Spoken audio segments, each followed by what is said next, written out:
On demande de calculer la somme des 51 premiers termes d'une suite arithmétique si la somme du deuxième du cinquantième terme donne 200. Je répète, calculer la somme des 51 premiers termes d'une suite arithmétique si la somme du deuxième et du cinquantième donne 200. Bon, qu'est-ce que ça veut dire ça? Ben, il faut déjà traduire ça. Donc, avant toute chose, je vais mettre les formules qui sont ici, hein, les formules des suites arithmétiques. Vous voyez bien que c'est une suite arithmétique, donc je mets déjà les formules d'emblée. Je pose les formules pour qu'elles soient visibles et parmi lesquelles, enfin, et de choisir la bonne. Donc vous avez un visuel ici des formules pour lesquelles vous pouvez choisir la bonne formule à utiliser dans ce contexte-ci, c'est-à-dire calculer la somme des 51 premiers termes. C'est-à-dire, quand on dit 51 premiers termes, bon, une suite c'est S, voilà.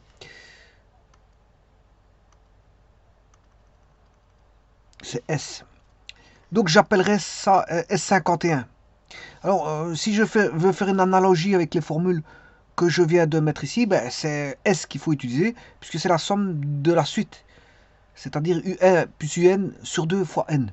Donc c'est ce que je vais noter. Sn est égal à U1 plus UN fois N, le tout divisé par 2. Bon, je peux mettre le 2 divisé par N divisé par 2.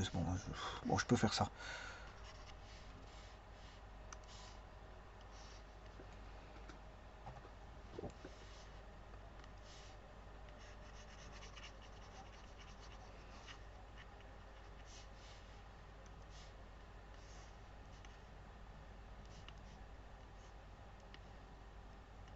Bon. Oula. Si je m'y perds un petit peu. Voilà, dans les écritures. Voilà. Tout est bon. Alors, ceci étant écrit, je peux faire une analogie avec ce qui est écrit ici. U51, c'est U1 plus UN. Et ici, N vaut 51. Bien sûr, sur 2, le tout fois N. Mais N vaut 51. Donc, avec ça, on peut s'en sortir. Mais on sait bien que calculer la somme des 51 premiers termes, c'est S51 d'une suite arithmétique. Bon, ça, c'est la somme d'une suite arithmétique. Hein. Si la somme du deuxième, le deuxième terme, c'est U2, voilà, et du cinquantième, le cinquantième, c'est U50. Ça doit donner 200.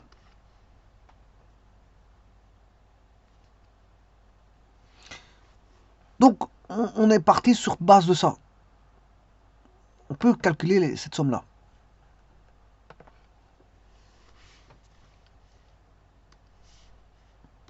Donc, T2, enfin, je sais pas si je l'ai appelé T ou U, je ne me rappelle plus. Revenons en arrière. Je l'appelais U, je m'excuse. Donc, c'est U2 plus 50, pas T2. J'ai peut-être reparti sur des T, alors que j'ai des U. J'avais écrit déjà avec des U, donc je termine avec des U. C'est U2 plus U50. U2 plus U50 fait 200.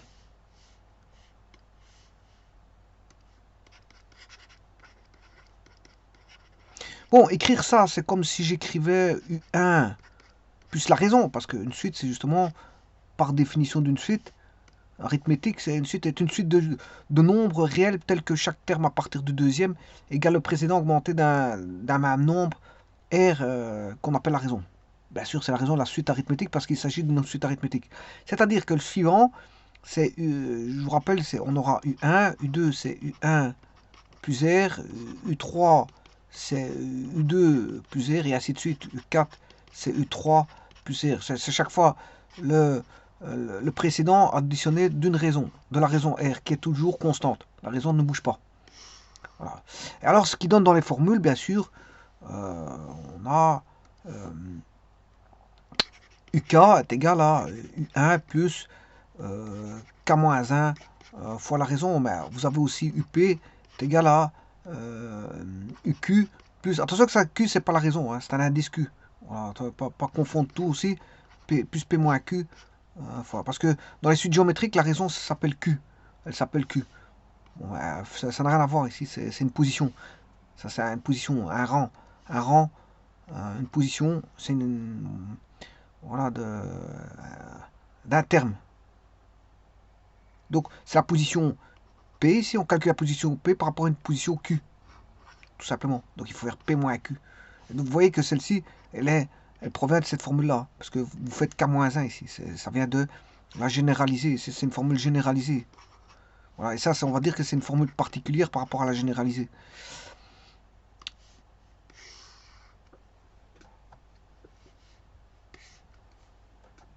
Alors, j'écrirais que U50, par rapport exprimé à U1, c'est U1 plus 50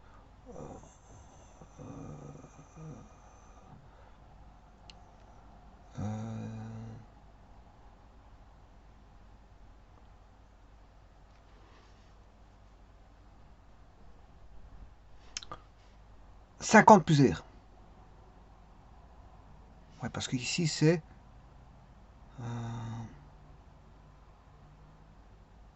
U2 c'est U1 plus R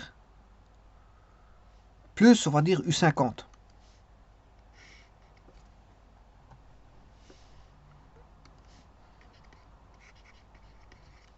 égale 200. On va écrire ça comme ça.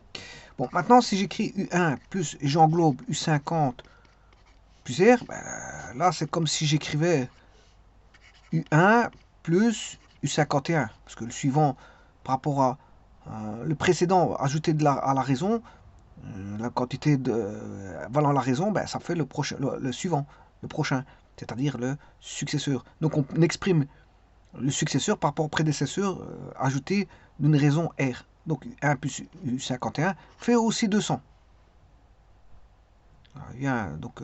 Et donc là, je peux retourner vers ma formule ici de la somme, puisque là, j'exprime par rapport à U1 plus U51 fois, voilà, et de pour je peux calculer ça.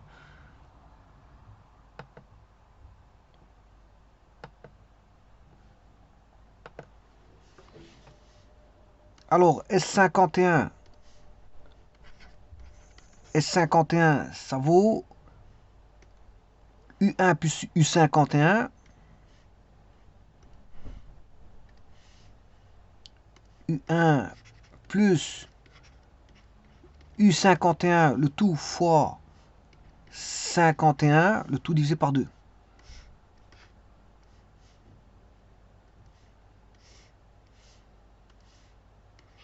Sachant que U1 plus U51, ben ça fait 200. Donc ici, j'ai un système d'équation ici. Donc là, je viens d'exprimer que U1 plus U51 faisait 200. Donc je peux écrire que S51, c'est 200, puisque ceci, ça vaut 200 par l'entremise de cette écriture-là, fois 51 sur 2, ce qui fait qu'on aura 200 divisé par 2, ça fait 100, fois 51 fois 100, 5100. Donc S51 fait 5100.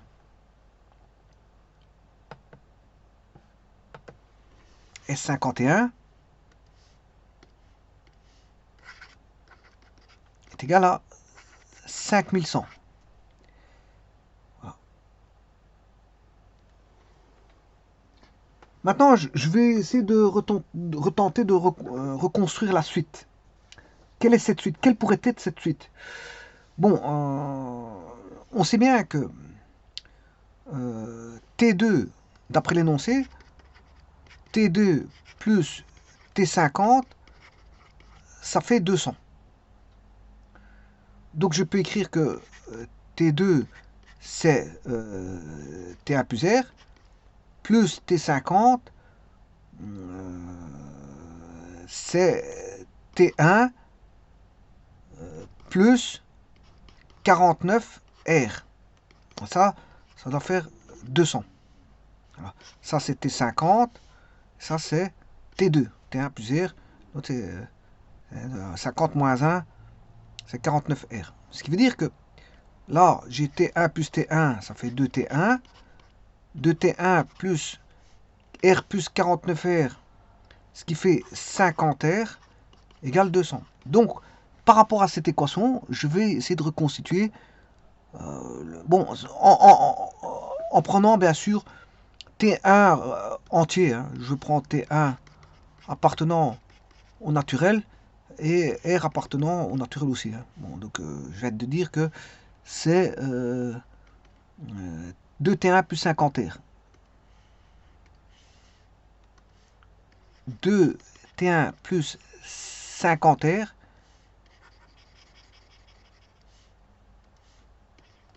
égale 200. Bon. Alors, de deux choses l'une.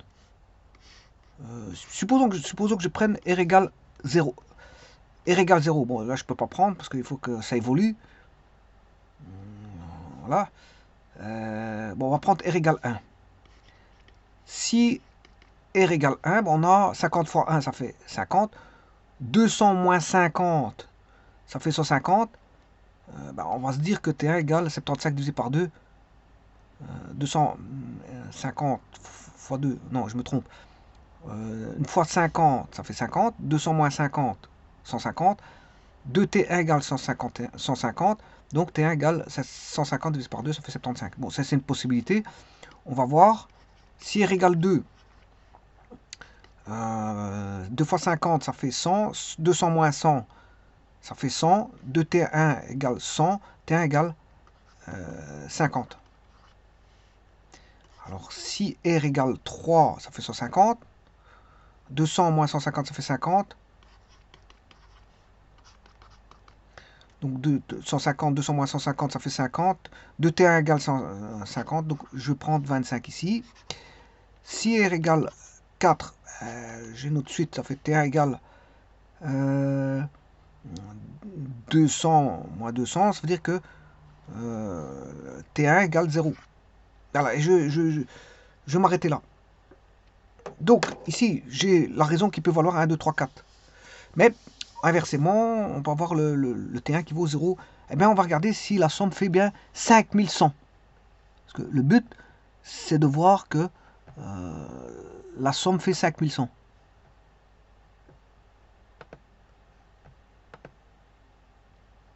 La somme doit valoir 5100. Eh bien, on va voir si en fait, la somme des 51 premiers termes fait 5100 en prenant ce que je vous ai dit ici, c'est-à-dire 1, 2, 3, 4 pour la raison, et 75, 50, 25, donc ça va par palier de 25. Donc le premier terme vaudra 0, le second 25, le troisième 50, et le quatrième 75. Bon. La première raison, c'était je sais plus combien, 4. Pour 75, c'est 1. Ouais, donc ça va, c'est 4, 3, 2, 1. C'est une suite arithmétique. Donc, égale le précédent plus 4. Celui-ci, c'est le précédent plus 3. Égale au précédent plus 2. Je sais pas, c'est 4, 3. 4, 3, 2, 1. 2 et 1. Le précédent plus 1. Là, je prends les deux premiers. Je tire jusqu'à l'indice. Oui, un petit problème. Je vais monter ceci. Bien sûr, pour avoir l'indice 1 qui correspond à la cellule A1, donc première ligne. Première ligne. Voilà, comme ça j'ai la première ligne et deuxième ligne. Et alors, ceci, je vais tout tirer, en espérant que tout va se faire. Donc 4. Non, ça va pas. Il faut que je tire un par un, bien sûr. Sinon, ça n'ira pas. On va prendre celui-ci. Et on va jusqu'au 51. 54. Voilà. J'en profite pour effacer celui-ci. On va tirer le second. 25 plus 3, 28. Et on va tirer jusqu'ici. Voilà. Ensuite, je remonte. Je prends les deux premiers 50, 52. Et je tire. Je descends jusque 51. Et le dernier, je prends le 75, 76.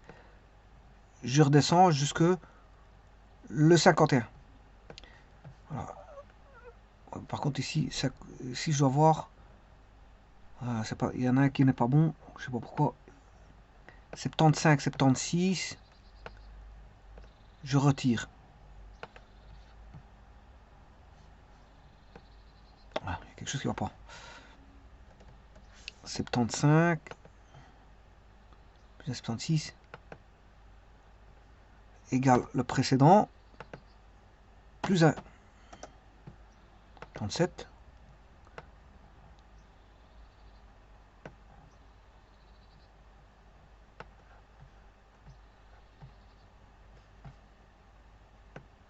Voilà, ça c'est bon. Alors maintenant je vais faire les sommes. Mettre la première somme ici. Ça doit faire 5100, hein, je vous rappelle. Donc la somme.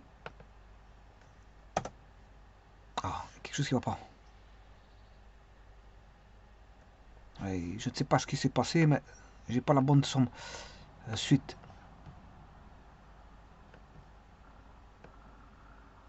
C'est pas encore bon. 19-23, non, c'est pas bon.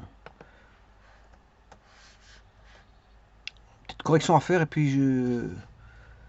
Pourquoi il ne le prend pas? Ben, je prends le suivant alors. Égal à précédent. Plus 1. Plus 4. Et normalement, avec ces deux-là, ça doit faire 5100. Voilà, ça c'est bon. Celui-ci, il vaut bien 5100. 25, 28, ici je vois qu'il y a aussi une erreur. 28, je vais faire 28 égal au précédent. Plus 3. Refaire, reconstruire.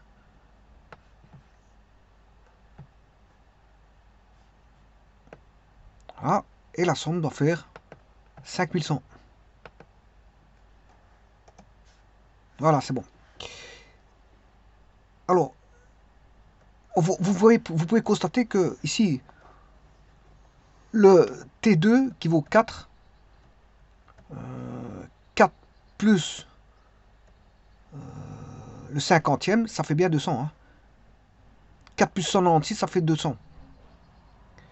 Maintenant ici, 172 plus 172 plus 28. Voilà, je vais calculer. 172 plus 28. Voilà, je confirme que ça fait bien 200. Alors, ce qui était bon aussi, c'était celui-ci. Je vais faire la somme. Là, ça fera... Il l'a pas pris. Somme. Des éléments là. 5100, c'est bon. Alors, je vais confirmer que le 150e qui est 124 plus le deuxième, voilà, égale 124 plus le deuxième qui est 76. Bon, vous voyez bien que ça fait 200.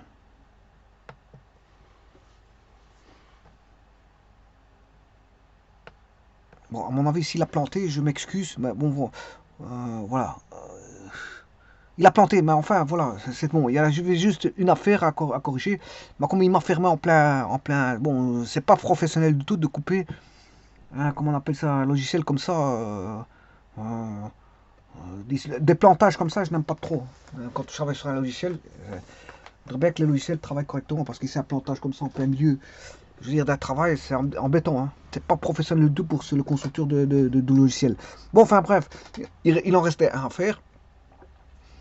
Et vous pouvez constater que ça ferait aussi 200. Je vous laisse. Il suffit de recalculer pour R égale 2, je crois. Bon, c'était la dernière, la colonne manquante. Mais vous voyez que c'était bon. En tout cas, c'était bon. Et juste parce qu'il s'est planté, donc j'ai pas su faire la dernière colonne. Vous pouvez constater que tout est bon, hein. Ça donne toujours T2 plus T50 donne toujours, ou U2 plus U50, parce qu'ici j'ai utilisé T ou U, je sais plus ce que j'ai utilisé d'ailleurs, parce qu'ici à un moment donné j'utilise du T, voilà, j'utilise du T et à un moment donné j'utilise du U, donc bah, peu importe, hein, je veux dire, mais c'est vrai que je peux pas changer de lettre, mais je me suis remarqué que j'avais changé de lettre tout d'un coup, je suis passé des U à T, enfin bref. De toute façon, c'est compréhensible, hein, ou T. Ici, T vaut U. C'est juste ça. C'est parce que je me suis rendu compte que j'ai changé de lettre. Euh, bon, ceci étant dit, voilà, vous pouvez toujours constater que T2 plus T50 fait ça, toujours 200. Et que T1 plus T51 fera aussi 200. Donc T2 plus T50 fait 200 et T1 plus T51 fait 200. Mais comme bon, le logiciel s'est coupé, ben voilà, j'ai dû fermer le logiciel. Enfin, il s'est fermé automatiquement, donc par une erreur fortuite qui est arrivée comme ça inopinément. Elle arrive ce qu'on appelle inopinément, comme ça, tout d'un coup, ça arrive. Bon, mais c'est pas professionnel du tout parce que bon, ça devrait pas arriver de la part d'un logiciel parce que bon, c'est vrai que bon, je travaille avec OpenOffice Calc, mais bon, c'est pas la première fois que je constate qu'il me fait cette erreur là. Voilà, je sais pas quelle erreur, parce que je sais pas qu'est-ce que j'ai fait comme bêtise pour qu'il me ferme voilà, au nez le software. Je vous remercie.